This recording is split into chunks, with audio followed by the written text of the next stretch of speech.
మనిషికున్న violence mind ఎంత danger చేస్తుందో మన రాజమండ్రిలో జరిగిన సంఘటన చాలా ఘోరమైన విషయం. అది ఆ మనసుని కంట్రోల్ చేసుకోలేక వాళ్ళు ఒక నిండు ప్రాణాన్ని చిరిపేశారు. మెడికల్ స్టూడెంట్ ప్రియాంక గారు అని అనక్కర్లేదు, నా బిడ్డ వయసు ఆ అమ్మాయిది. ఎన్నో కలలు కన్న జీవితాన్ని దారుణంగా హతమార్చేశారు. మీరైనా నేనైనా ఒక 10 రోజులు నెల బాధపడతాం, తర్వాత మళ్ళీ మన పనుల్లో మనం మునిగిపోతాం. మరణించే వరకు జీర్ణించుకోలేని వ్యక్తులు ఎవరన్నా ఉన్నారంటే ఆ తల్లి తండ్రి. బిడ్డ మీద ఆశలు పెట్టుకుని ఎంతో ధనం ఖర్చు పెట్టి చదివించుకున్న తల్లిదండ్రులు ఘోరమైన పరిస్థితిలోకి వెళ్ళిపోయారు.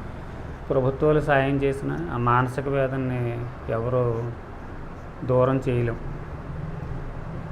ఇక్కడ విషయం ఏంటంటే ఏమీ లేదండి, ఇది అందరికీ తెలిసిన విషయం.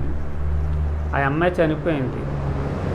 చనిపోయిన అమ్మాయి స్వర్గంలో ఉంది, చంపిన వాళ్ళు నరకంలో బ్రతుకుతున్నారు. ఇదే మనం తెలుసుకోవాల్సిన విషయం.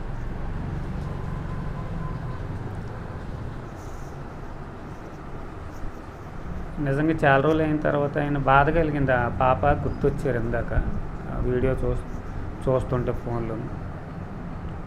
ఆ మహా తల్లి బిడ్డలాంటి అమ్మాయి తను మరణించిన స్వర్గంలోనే ఉంది. ఆ అమ్మాయికి భగవంతుడు అనేది మళ్ళీ ఒక మంచి జన్మనిచ్చి మళ్ళీ ఆ తల్లిదండ్రులు కడుపుని పుట్టి ఒక మంచి భవిష్యత్తులోకి వెళ్ళాలని మనస్ఫూర్తిగా కోరుకుంటున్నాను.